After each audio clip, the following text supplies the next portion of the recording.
झारखंड के मधुबन में कांग्रेस की चिंतन शिविर लगी हुई है, जिसमें राष्ट्रीय से लेकर के जिला स्तरीय नेताओं की उपस्थिति है। साथ साथ कांग्रेस धनबाद की कांग्रेस कार्यालय नहीं खुलने के कारण वहां पर लोग धरना पर भी बैठे हुए हैं। और आइए हम झारखंड के पूर्व मुख्यमंत्री मधु कोड़ा जी एवं एनएस एक्का जी का हम वक्तव्य को सुनते हैं और इस पर विचार करते हैं।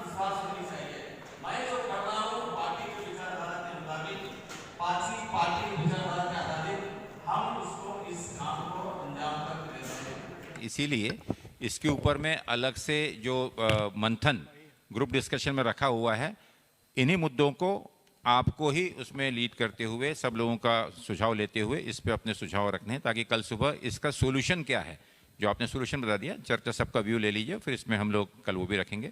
मैं ज़्यादा, क्योंकि हमारे माननीय मेहमान मार्गदर्शक अभी आ चुके हैं, बस भोजन करके यहाँ 10 मिनट में पहुँचेंगे।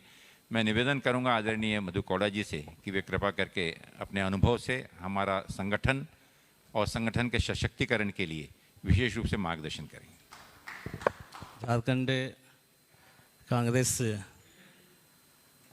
के इस चिंतन शिविर में उपस्थित झारखंड प्रदेश के प्रभारी आदरणीय अविनाश पांडे जी, उपस्थित झारखंड प्रदेश के प्रदेश अध्यक्ष आदरणीय राजेश ठाकुर जी, उपस्थित हमारे सभी झारखंड प्रदेश कांग्रेस के सभी कार्यकारी अध्यक्षगण, उपस्थित तमाम हमारे झारखंड सरकार में सम्मानित मंत्रीगण, उपस्थित सभी हमारे विधायकगण, सांसदगण,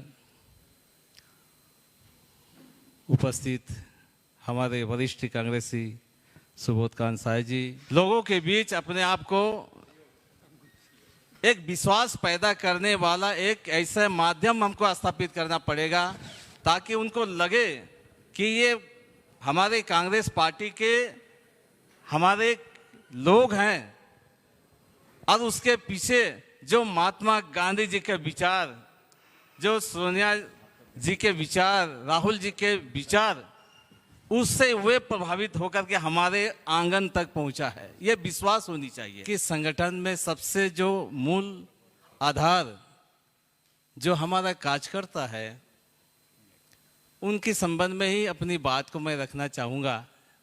क्योंकि इस 3 दिन में हमें बहुत सारे विषय पर चर्चा करने का सभी लोगों को मौका मिलेगा, बात करने का मौका मिलेगा।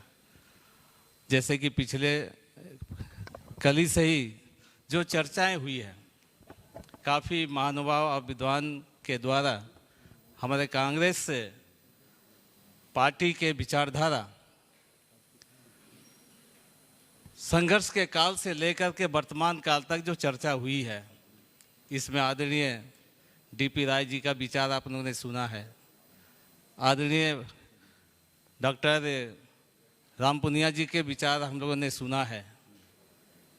आर्थिक के मामले में, आर्थिक विषयों के मामले में हमारे मीडिया के वरिष्ठ हमारे जो प्रमुख हैं, सुरजेवाला जी का भी विचार आप लोगों ने सुना है। लेकिन मैं केवल कार्यकर्ता के संबंध में कहूँगा कि पार्टी का विचारधारा को, उसका वाहक कौन होता है? पार्टी के विचारधारा का जो वाहक होता है वो है कार्यकर्ता होता है। राज बना है तो आदिवासी अफसर पदाधिकारी भी कम से कम बड़े पद में दिखना चाहिए। कहीं कहीं डीएसपी ने आदिवासी, आप उसको हेडक्वार्टर में रखे हुए हैं। ऐसे सक्षम पदाधिकारी कई एक लोग हैं, लेकिन हेडक्वार्टर में रख करके उसको रिटायर करा दे रहे हैं। तो इन चीज़ों पर भी हम लोग को विचार करना चाहिए। और साथ में मैं कहूँगा कि जमीन जैसे मामले बहुत लंबित मामला है, और जिस तरह से राज बनने के बाद आपका ऐसे भी आपका CNT SPT एक्ट के कारण जो छेड़छाड़ हुआ, इसी के कारण ही भारतीय जनता पार्टी सरकार के खिलाफ एक अविश्वास बना।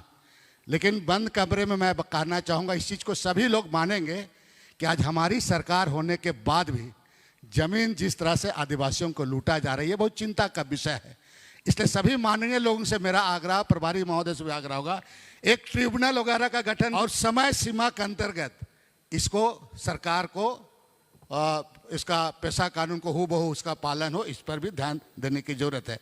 साथ में आखिरी में कहूँगा कि बेरोजगारी भत्ता स्कीम है सर, और जो जिला में पैसा गया है लेकिन योजना का अभी तक शुरू नहीं हो पाया है सर।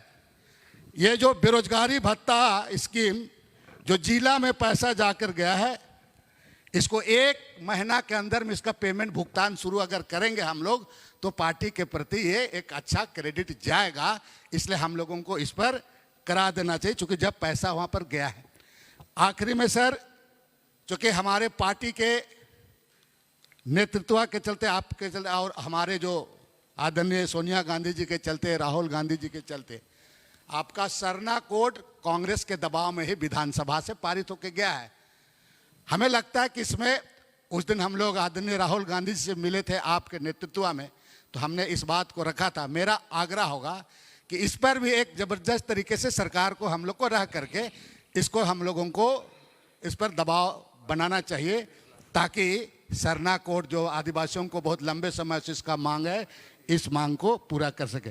साथ में सर मैं कहूँगा कि आपके माइनॉरिटी जो के संबंध में कुछ बहुत सारे आपके उनके विशेषकर मदरसा से रिलेटेड और उनका आपका हमको लगता है कि उसका इसको कॉलेज का मौलाना आज़ाद कॉलेज के नाम से ज़मीन से मामला है।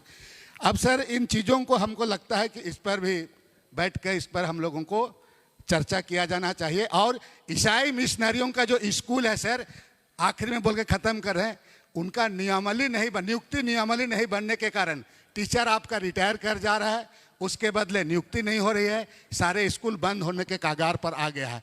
और कई एक बार इसके लिए माननीय मुख्यमंत्री से मिलने के बावजूद भी इस पर नहीं होना, ये चिंता का सवाल है। इसलिए इस मुद्दे पर भी गंभीरता से हमें सोचना चाहिए। बहुत बहुत धन्यवाद।